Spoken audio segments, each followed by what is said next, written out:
करू बाळासंगे गोपाळांचा मेळा असं म्हणणाऱ्या संतांची संतभूमी, जुलमी जातीय वादांच्या विरोधात दंड थोपून बंड पुकारणारा महामानव राष्ट्रपिता महात्मा ज्योतिबा फुले, चतुर्वर्ण व्यवस्थेचा चेंदा मेंदा करणारे लोक कल्याणकारी राजर्षी छत्रपती शाहू महाराज आणि भारताची राज्यघटना लिहून माणसाला माणसाची किंमत मिळवून देणारे भारतरत्न डॉक्टर बाबासाहेब आंबेडकर, माता जिजाई, माता अहिल्याई, माता सावित्रीबाई या सर्वच महापुरुषांना आणि महामातांना प्रथमतः अभिवादन करते. श्रोते हो, ज्यावेळी या भूमीमध्ये धर्म अधर्माचा मुखवटा एक होऊ लागला होता, पाप पुण्याचं व्यापारीकरण सुरू झालं होतं, अनेक वर्षांपासून चतुर्वर्ण व्यवस्थेखाली समाज पूर्णपणे दबला गेलेला होता. चार वर्णांमधनं 4000 जाती निर्माण झाल्या होत्या. माणसांपेक्षा दगड धोंड्यांना जास्त किंमत होती. नदीतल्या गोट्यांना गोट्यातल्या शेणाला आणि भोजनाच्या पंक्तीला भलताच भाव आलेला होता. सामान्य माणसांच्या, कष्टकऱ्यांच्या आणि अस्पृश्यांच्या अंगावरती कोण आलेले होते. त्यांना खायला भाकरी मिळत नव्हती, प्यायला पाणी मिळत नव्हतं, चालायला रस्ता मिळत नव्हता. 1 रुपयाचं नाणं एका ताटाप्रमाणे वाटत होतं.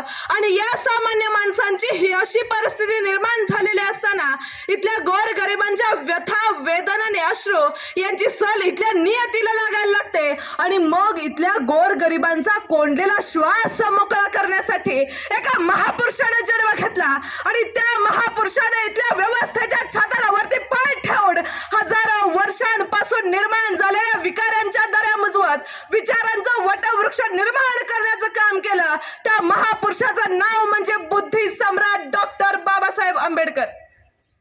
मित्रांनो, बाबासाहेब म्हणजे नेमकं काय हे सांगताना आचार्य अत्रे असं म्हणतात, बाबासाहेब म्हणजे मूर्तिमंत बंड. बाबासाहेब म्हणजे जुलमाविरुद्ध उद्गारलेली वज्राची मुठ होय. बाबासाहेब म्हणजे जातीभेदावर आणि विषमतेवर सोडलेलं चक्र होय. बाबासाहेब म्हणजे धर्ममार्तंडांच्या वर्णवर्चस्वाचा कोतळा फोडून त्यांची आतडी बाहेर काढणारं वाघनक होय. कसं असतं ना मित्रांनो, बलवानांनी दुर्बलांवरती अन्याय अत्याचार करावा आणि विषमतेची विष मल्ली जागोजागी पेरावी, असं हे जंगली जग आहे. आणि या जंगली जगात समतेच्या प्रकाशात, ममतेच्या सावलीत आणि हक्काच्या कवच कुंडलात समस्त मानवांसाठी न्यायाची प्रतिसृष्टी निर्माण करण्याचं काम डॉक्टर बाबासाहेब आंबेडकरांनी केलं. पण एवढं सगळं करून सुद्धा कित्येकांच्या कपाळावरती अट्ट्या पडतात. काही जण तर बाबासाहेबांना फक्त दलितांचेच पुढारी मानतात. पण लक्षात घ्या, बाबासाहेब हे कोणत्याही जाती धर्माचे नसून ते सदैव भारत देशाचे नेते होते. आणि म्हणूनच त्यांनी स्वतः भारताची राज्यघटना लिहिली. आणि त्यामुळेच तर अमेरिकेसारख्या प्रगत देशात सुद्धा महिला राष्ट्राध्यक्ष बनू शकल्या नाहीत. पण भारतामध्ये पंतप्रधान पदावरती इंदिरा गांधी, राष्ट्रपती पदावरती प्रतिभाताई पाटील आणि लोकसभेच्या सभापती पदावरती सुमित्रा महाजन बसू शकल्या. हीच तर बाबासाहेबांनी लिहिलेल्या राज्यघटनेची ताकद आहे मित्रांनो. देशातील सर्व जाती, धर्म, पंथ, लिंगभेद इत्यादींपासून संरक्षण देणारी राज्यघटना ही बाबासाहेबांनी लिहिली गेली आहे. समाजाची पुनर्रचना ही समता, स्वातंत्र्य, बंधुता आणि न्याय व्यवस्था या तत्वांवर व्हायला हवी. जातीभेदाचे निर्मूलन होऊन सर्वांना समान संधी मिळावी हे बाबासाहेबांचे जीवन कार्य होते. आणि ते आम्हाला विसरून चालणार नाही. शिक्षणाची कवडे सर्वांना खुली व्हावीत यासाठी त्यांचा अटोकाट प्रयत्न होता आणि आज तो आपल्याला सफल होताना दिसत आहे.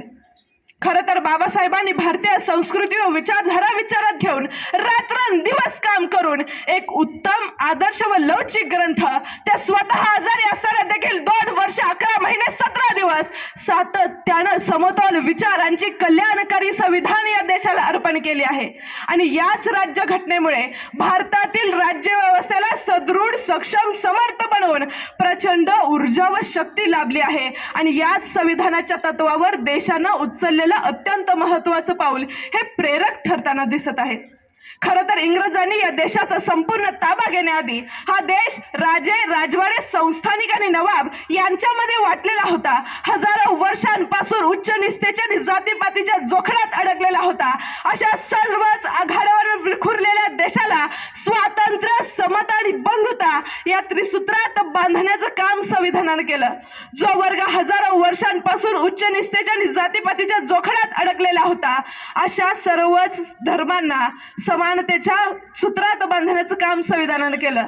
खरं तर डॉक्टर बाबासाहेब आंबेडकरांना भारतात राजकीय लोकशाही बरोबरच सामाजिक आणि आर्थिक लोकशाही निर्माण करायची होती.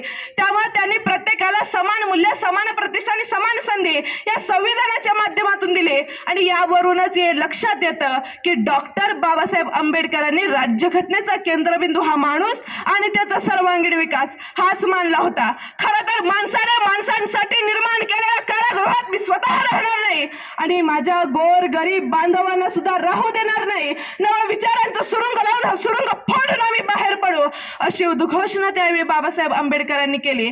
आणि अशा प्रकारे त्यांनी सर्वच सामाजिक परिवर्तन घडवून आणलं. आणि त्यामुळेच तर आज देखील बाबासाहेबांना माणसातला देव असं समजलं जातं.